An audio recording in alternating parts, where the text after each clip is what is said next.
Chapter 13. Abby.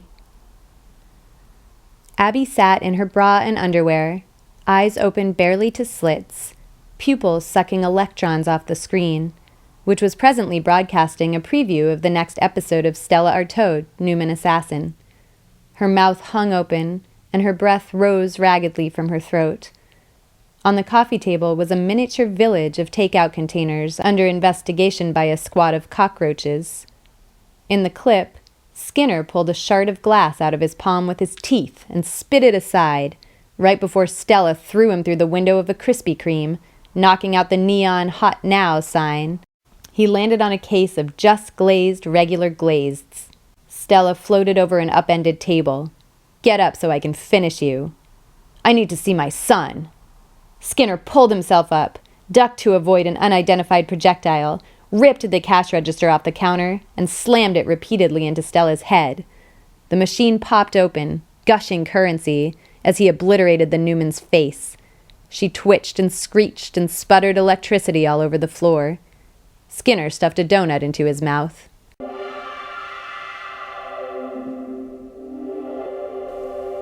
Somebody knocked on Abby's door.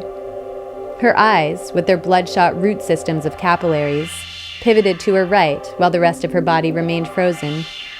She opened her mouth somewhat wider and raised a trembling hand to push her tongue back in, to maybe kickstart it into speech by manipulating it with her fingers, but all that came out was a wheeze. She hoped maybe they would go away.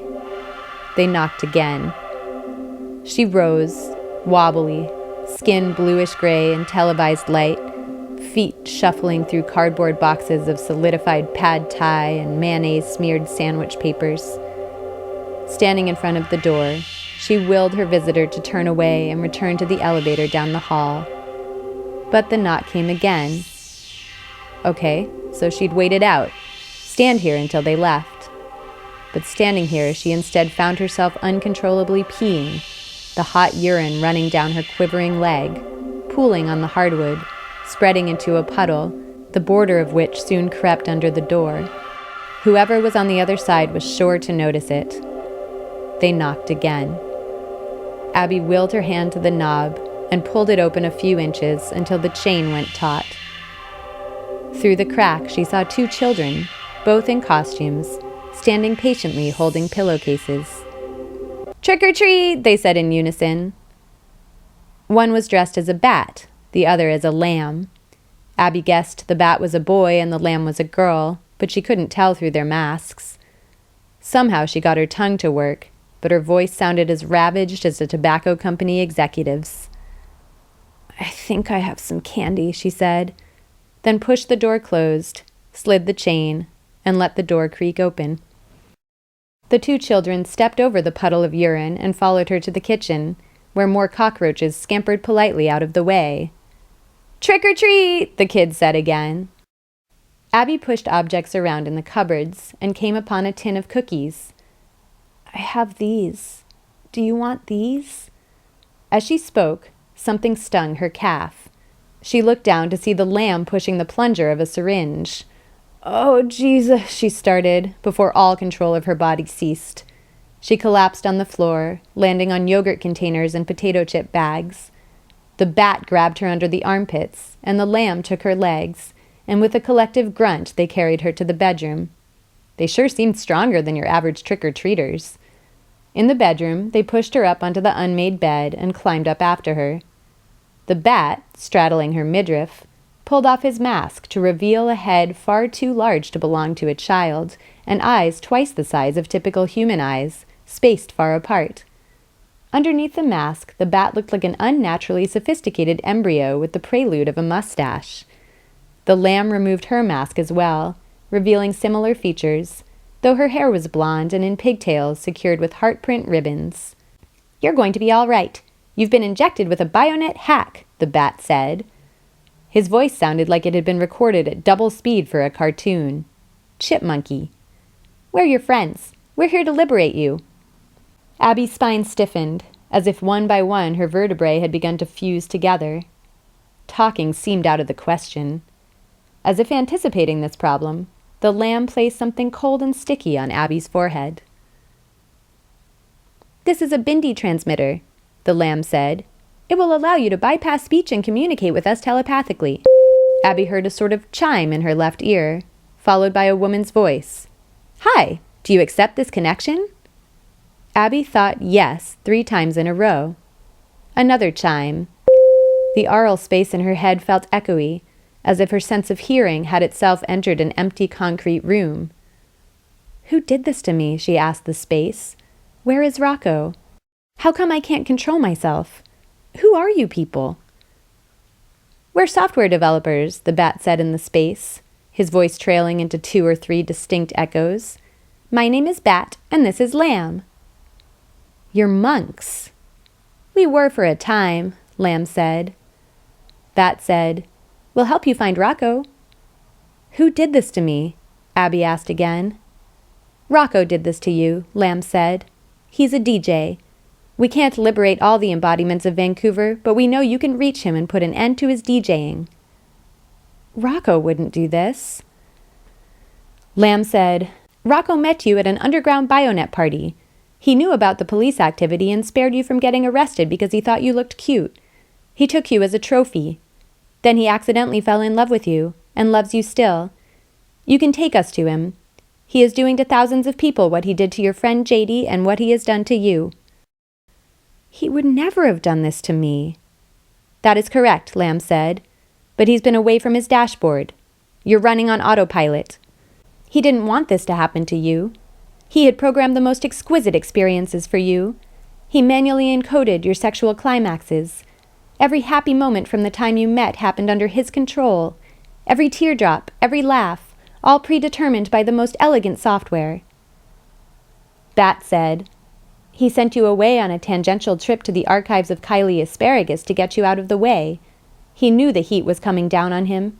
He wanted to protect you." "Dirk Bickle said I was sent to infiltrate another reality," Abby said. "Do you want to keep showing up dead?" Bat asked. "I can't tell I'm even alive," Abby said. Her fingers started tingling. "We can reverse the hack," Bat said. "We can return you to your state of subservience to your autopilot DJ." The 2 former monks glanced around the room as if considering what would happen should Abby select this option. The whole apartment was a fetid domestic catastrophe. Abby swallowed and thought, "I'll go along." Wasn't that what she was good at? Going along? Letting others plot her trajectories? Her throat felt as if she was suffering the worst cold of her life, while she simultaneously huffed chemical fumes and swallowed peach pits. Tears gathered at the corners of her eyes and resisted falling down the sides of her face. Bat patted her chest. "The hack is almost complete," Bat said. "After this you will fall asleep. A sleep deeper than any sleep you've had in a long time. We'll leave instructions for you for when you wake up." Abby's voice came back, barely. "Wait. If it's true, if Rocco really did this to me, what are you going to do to him?" "We'll recycle him," Lamb said, upon which curtains fell, blotting out all light, all thought.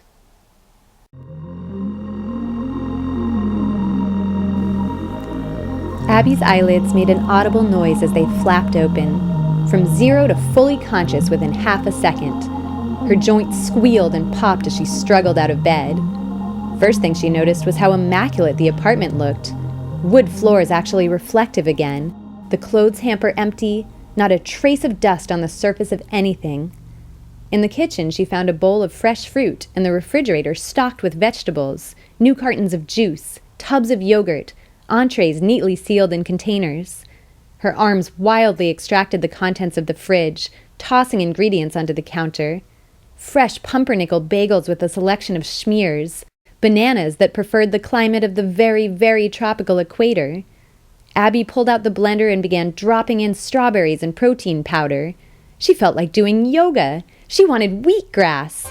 She stretched, hopped in place, put some music on. Not a cockroach in sight. The shitty takeout containers and the trick-or-treating monks seemed but a hallucination. This right here, this vibrantly colored orange, this was the real world. Clean and alert, confident and rejoicing. She slipped a seedless grape into her mouth and closed her eyes as her teeth punctured the skin with a snap. She poured a glass of orange guava juice and downed it in 5 gulps.